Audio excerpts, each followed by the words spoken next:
Hey there, fellow and future adventurers. Welcome back and welcome to the very first episode of Monster Talks. Today we're going to be showcasing a classic monster of the D&D universe, one that dates back all the way back to original D&D. 1977 made its first appearance in an episode of Dragon Number 5. We are, of course, are talking about the Ankheg. Let's get into it, shall we? We'll have a look at its stat block, read a little bit about its history, its lore, what these creatures are all about. And then we'll set up a little scenario, see if we can't make it eat a player or something like that. We'll see. We'll see. Here we go. All right. Ankheg. Large monstrosity, typically unaligned, very normal for beasts and animals of the natural world. It's got this tough carapace. It's got an armor class of 14. That natural protection, as a lot of insects do.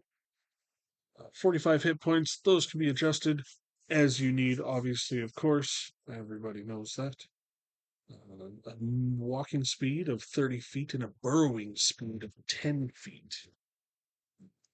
Very interesting there.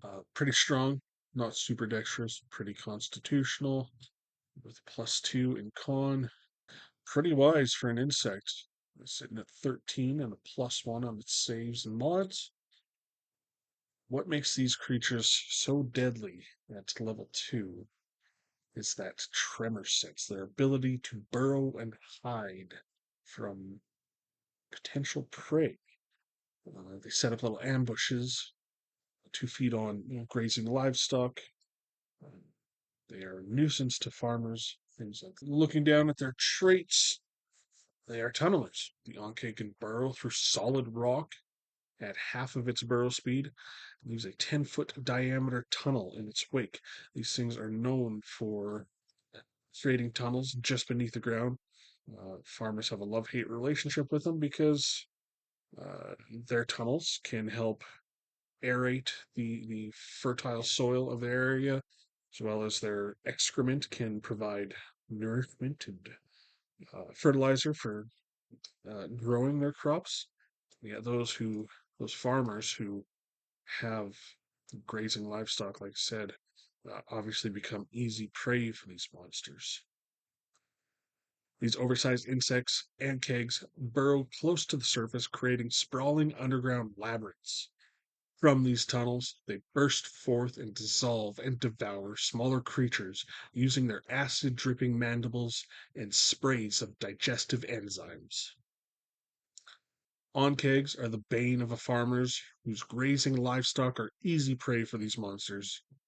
Many onkegs will hunt alone, but those in places with ample food might collect in nests of several dozen and threaten entire towns.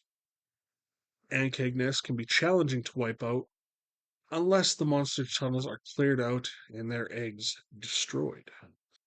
Onkeg tunnels are roughly cylindrical and are often littered with the remains of Onkeg's meals and subterranean treasures. I love that in the new 2024 um, monster manual, they've provided little roll tables for some unique things on certain monsters. Here, in our first monster talks, we get to see one of these tables, the Ankheg Tunnel Discoveries. Um, Adds a little bit of flavor, a little bit of lore to your creatures in your own world. We can have a little roll on that table, see what we get, see what might be discovered if said adventurer decides to go exploring through a tunnel after being potentially ambushed by one of these creatures. Have a look at their actions. It looks like they get one action per round of combat. They can either use their bite attack or their acid spray. Acid spray only recharging um, at the end of their turn on the roll of a 6. So if they do not have that acid spray recharge, their only attack option is a bite. This bite, however, is quite deadly for players of a lesser level. with a +5 to attack, or advantage if the target is grappled by the Ankheg. Probably advantage if the target is unaware that it is stepping over a Ankheg burrow trap as well. On a hit, the target takes a whopping 2d6 +3 slashing damage, plus those acidic mandibles begin to dissolve into their skin, their flesh, for an extra 1d6 of acid damage. If the target is larger or smaller, is a larger, smaller creature, it then is grappled by the Ankheg.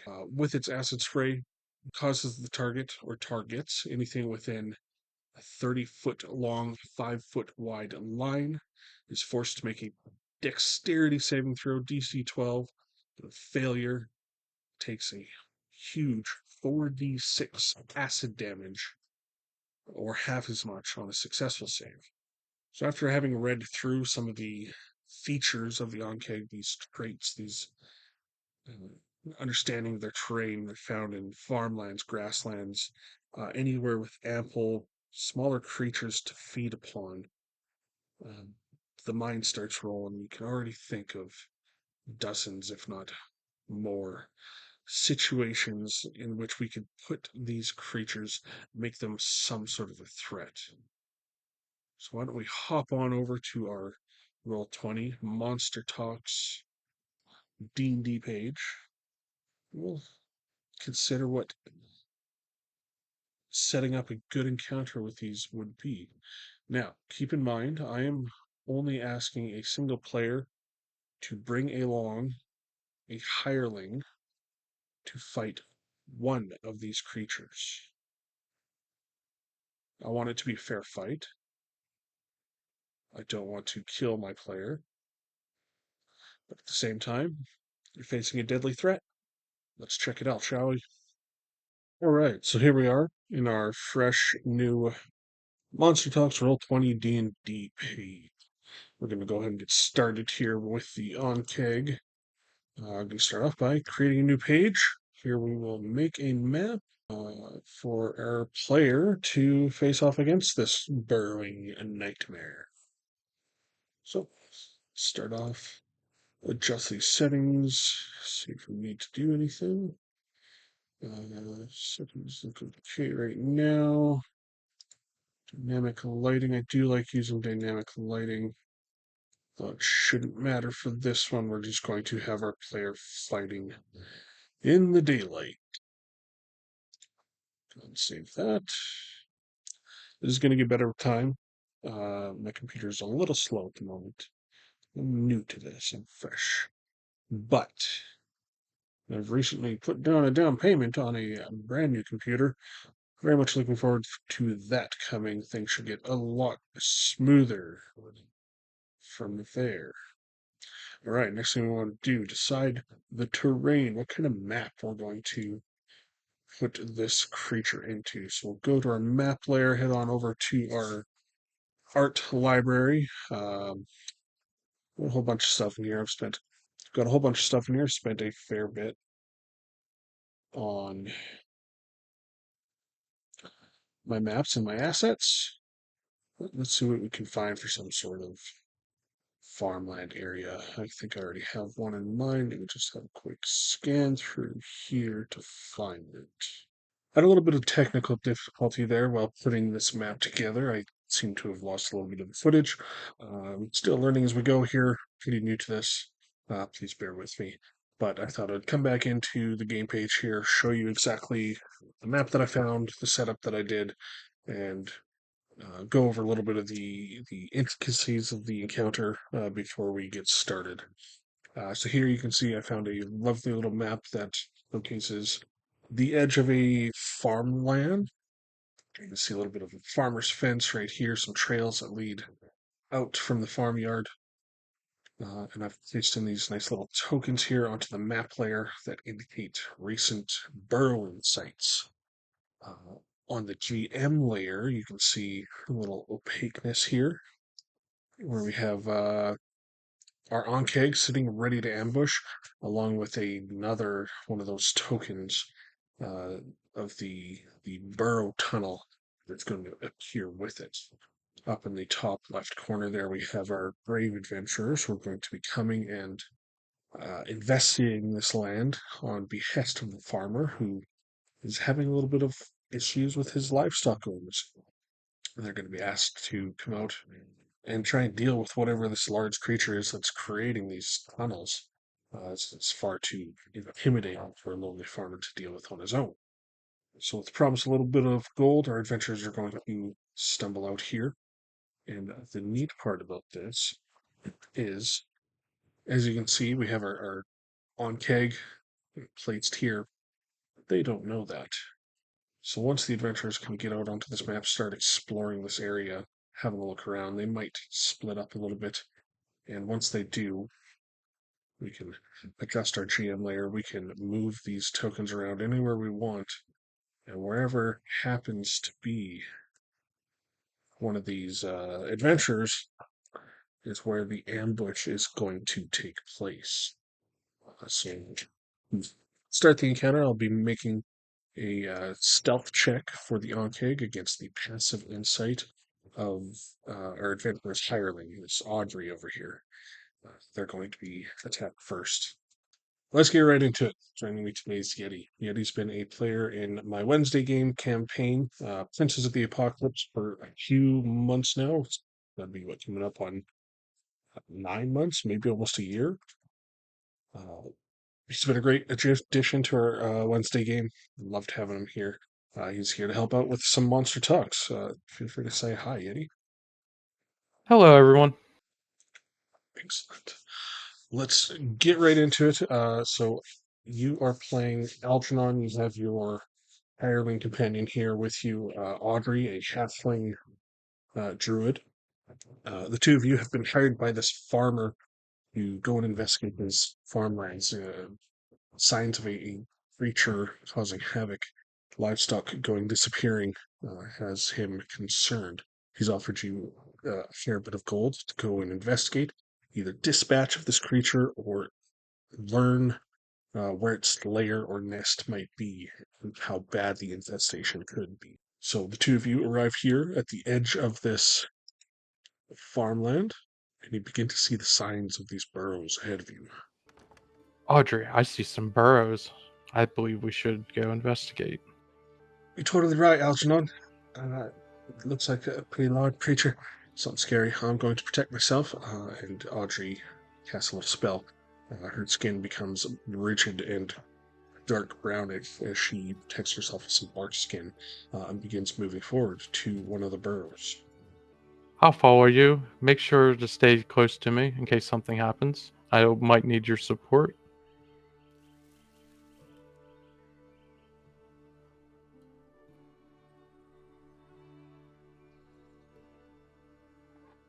As the two of you trample forward on this farmland, heading to that first burrow you see ahead of you, suddenly you feel the ground beneath you begin to tremble and shudder. Something deep beneath the ground moving quickly. Give me 1 second. I need to make a stealth check really quick.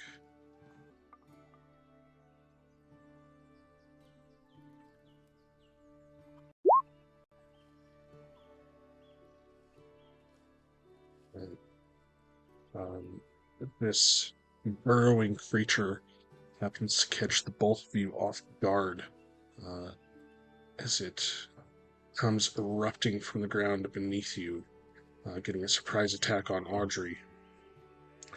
It's stealth check, just passing her passive perception.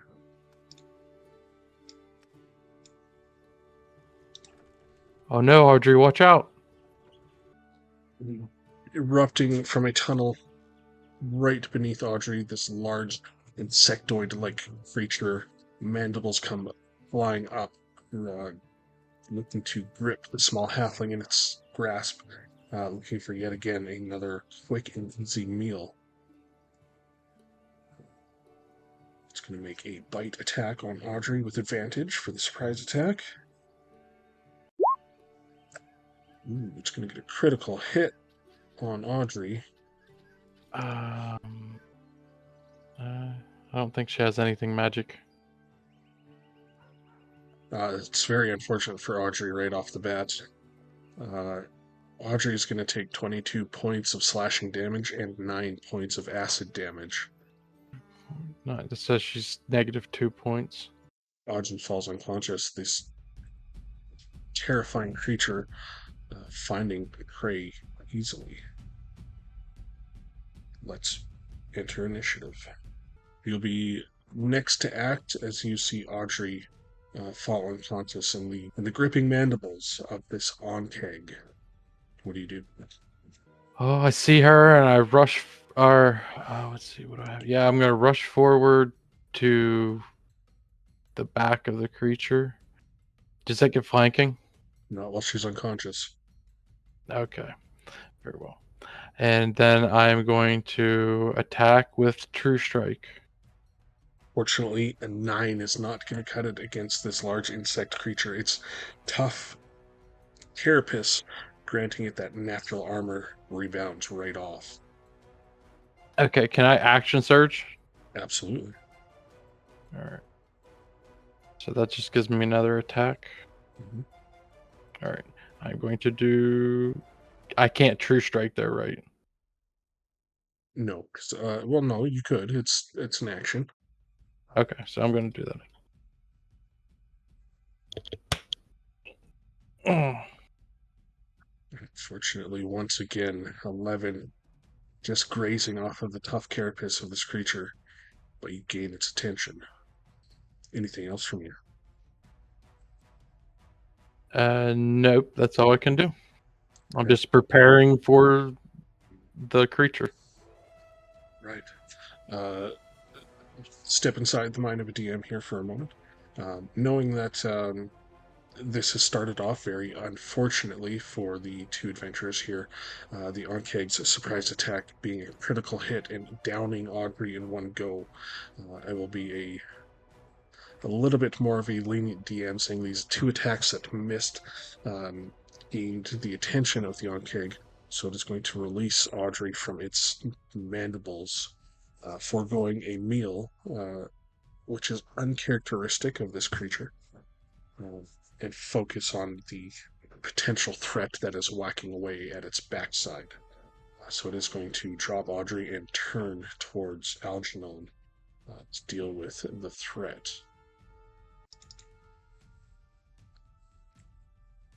It is hungry, so it is going to try and simply get rid of you, or convince you to back away.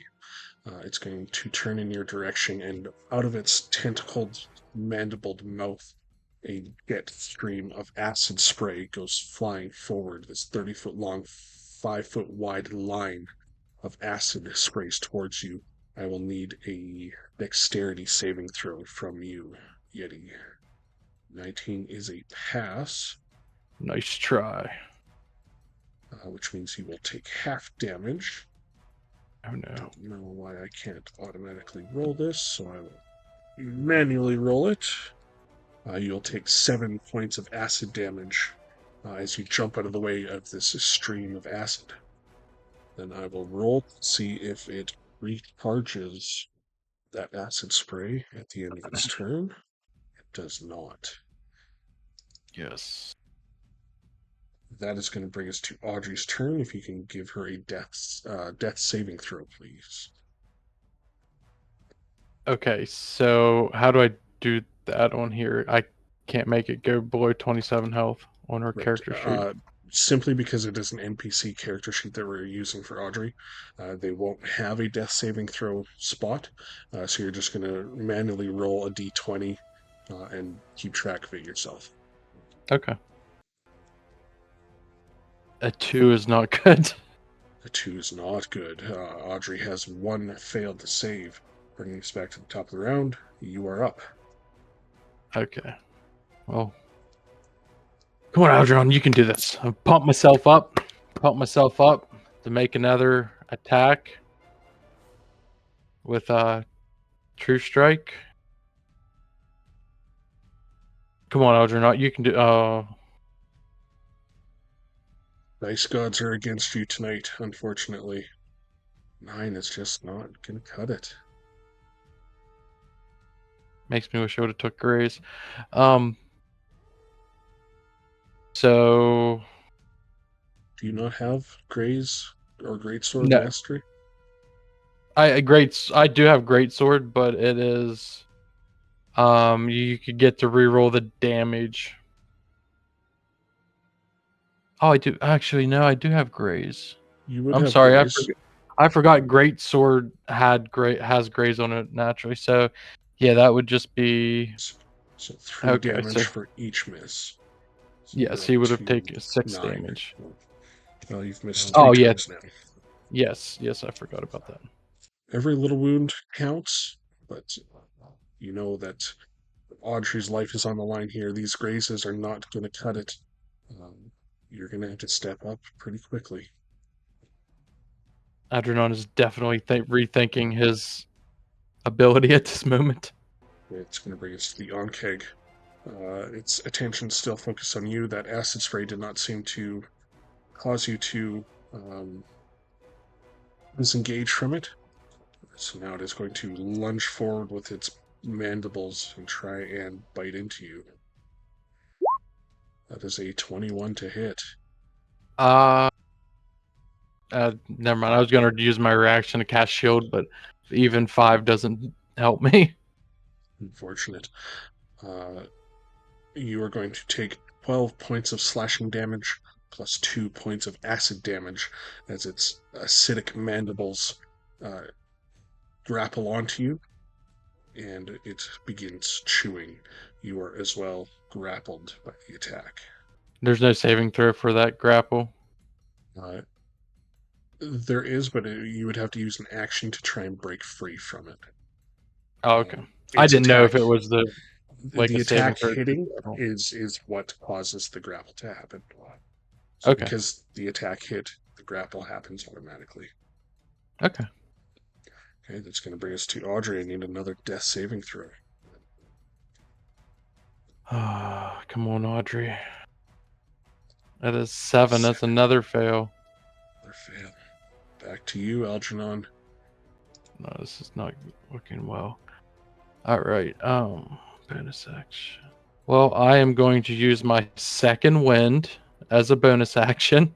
Smart. So let's see. 1d10 plus 3. Ooh, that's a 10. 13.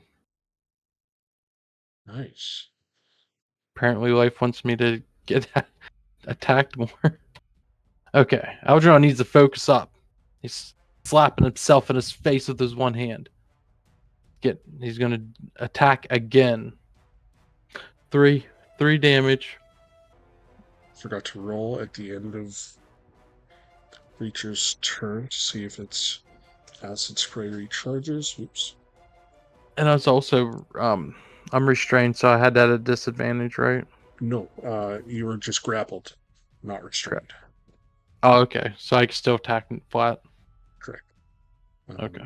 So new rules with 2024 for grapple is that your movement speed is 0, and any attack rolls you make against any creature other than the one that's grappling you is a disadvantage, but you still have regular attacks at the one that is grappling you. Okay. Okay, that'll bring us back to the Ankheg. Its acid breath does not recharge, however. You are grappled within its bite. While you are grappled, that bite attack continues to crush down on you.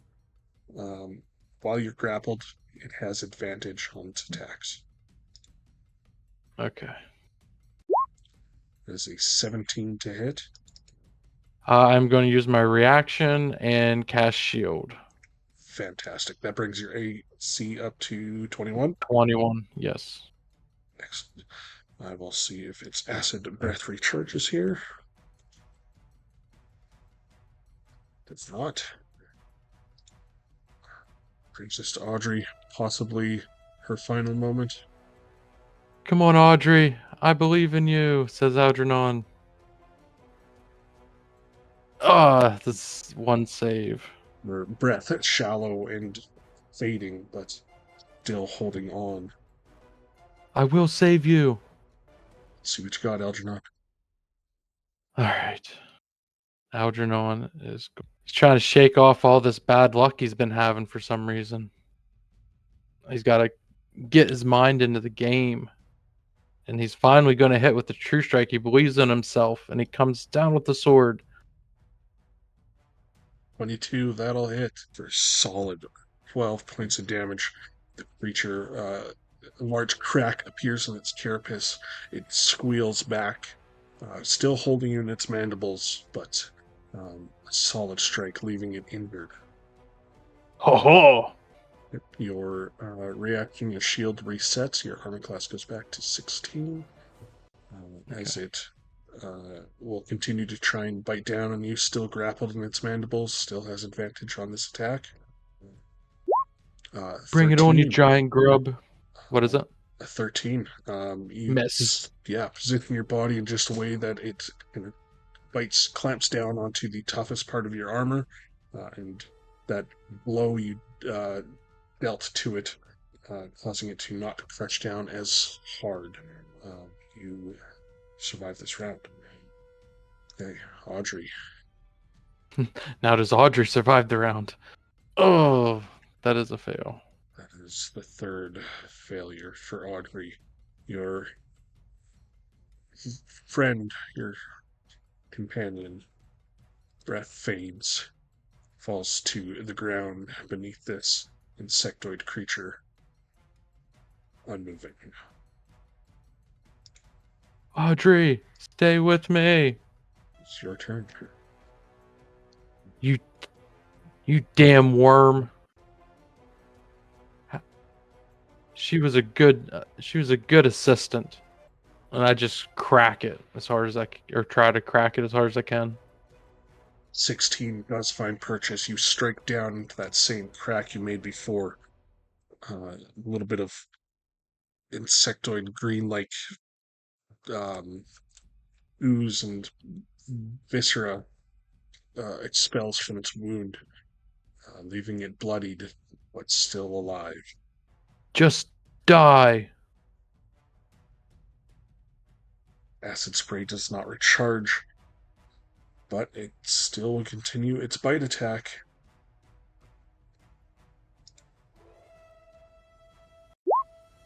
It is 17. I'm gonna use my reaction to use spell or use shield again. Absolutely. How many first level spell slots do you have left? None. None. Okay. Right down to the wire. We'll see if its breath or spray recharges. It's not. Audrey is no more. We remove her from the turn order. It's just you against the creature. And I'm still grappled, right? You are grappled. So I'm kind of just like being held by this creature. All Yep. right, so just he just deeply thinks down to himself, and he thinks, Algernon, you can do this. Avenge Audrey. So I'm just going to swing down with the true strike of the night. 19 is a hit, and 12 is exactly how much HP it has left. Describe to me how Algernon defeats the vicious and fearsome Ankheg. After it tried to bite me and it rears back, I just take and just shoved the sword as deep as I can into its eye. Or does it have eyes? Does, yes. Yeah, just right into its eyes as deep as I can. And then you see like a bright light go off with the true strike damage also. Blinding flare. The farmer can see it from miles away, or hundreds of feet away, as the Ankheg's shriek can be heard at equal distance, its dying breath escaping as you strike it down. You rush over to Audrey's side, realizing that there's nothing left you can do for her. But there's one more thing you possibly can do for the farmer. You look down into this burrow and realize it is 10 foot wide and it continues for some distance. It could possibly lead something, somewhere. Who knows? I'm not sure if I should continue forward if I'm going to run into another one of these creatures. Um, does it look like I can go down into it easily, or or is it one of those like jump or no jump? No, it looks pretty easy. It looks like maybe it was sitting here ready for an ambush for some time until Audrey came across that position. Um, Uh, for the sake of shortening things up here, what I'm trying to get to on the DM side of things here is um, in a lot of the new 2024 stat blocks, some of the lore provided with creatures, there are these kind of roll tables of different things. Um, and specifically with the Ankheg, it has a table for things you might discover inside of an Ankheg tunnel. Um, okay. so you know, as an adventurer, you're in a rough spot. Not something you'd go explore by yourself after such a fight. But at the same time, having a quick look down this tunnel, seeing if you can learn anything, would be helpful. So we'll say you hop down, just Okay. do a quick look, realizing that this labyrinth beneath the farmer field is rather small. It's probably just a single Ankheg that was terrorizing this area. There's no threat of potential hives or nests, and you have dealt with the threat. But go ahead and roll a d8 for me, and we'll see what you discover as you investigate this tunnel. Come on. Four. With a 4, you discover a second dead Ankheg, and unfortunately, the evidence of a deadlier subterranean predator. At this discovery, you realize it's time to hightail it out of here. Yeah, I definitely am getting out of here if that's the case. Yeah, awesome. I think we can end things there. You make it back to the farmer. You collect your gold. Um, say your goodbyes to Audrey. That I'm mission gonna say successful. goodbye to her and kick her down in the hole just to How help with the lovely. berry. Um, returning a druid to the lands. Very storytelling. Circle of life. Thank you again to Yeti for participating in this. Really appreciate the help. I hope you enjoyed playing Algernon and fighting against the fearsome, mighty Ankheg. Uh, quick little working table flash of the t-shirt here. Check them out. Super cool stuff coming up here in June. Uh, please support it. It's amazing. You'll love it. I love it. Quick little recap of the Ankheg encounter. A few things I wanted to touch base on after having reviewed the footage and seeing how the outcome came. A few things I wanted to point out. Uh, simple little encounter. We had a level 3 fighter with a CR2 druid NPC who honestly didn't play much of a role because they died in the first hit. Critical hits are deadly, ambushes are deadly. Like I said in the intro, that Bremer sense can be used as a mighty tool. Few things to keep in mind if you're going to throw an Ankheg into your own campaign. You're probably going to be running with more than one adventurer. You might have four, five, six. In which case, if there are, say, level 2, level 3, I would increase the number of Ankheks. Uh, put in 2, put in 3. Very clearly, 1 was able to deal with 1, so but it was a tight thing. It was a close call, which made it really exciting. I hope you enjoy. So in a combat situation, we have multiple adventures, you have multiple targets, multiple Ankheks. Spread them out a little bit. Make it frightening. Those early levels can be deadly, and they should feel like it. You are just starting out as an adventurer, and you have to prove that you have what it takes to become powerful enough to fight whatever lies in your future. Future adventurers, I'm talking to you. Do you have what it takes? All right. I sure hope so. I'd love to see it. Anyway, let me know down in the comments what you enjoyed, what you didn't enjoy, what you'd like to see more of here in these monster talks. This was our first episode, so a lot of it is a playtest. See how it goes. If you'd like to see different types of scenarios, multiple creatures, I want to keep the videos a little short, so I was trying to keep it down to one-on-ones. But if you want to see longer engagements, longer fights, I can certainly make it happen. Just let me know. Engage, comment, like, subscribe. Thanks. Uh, until next time, cheers.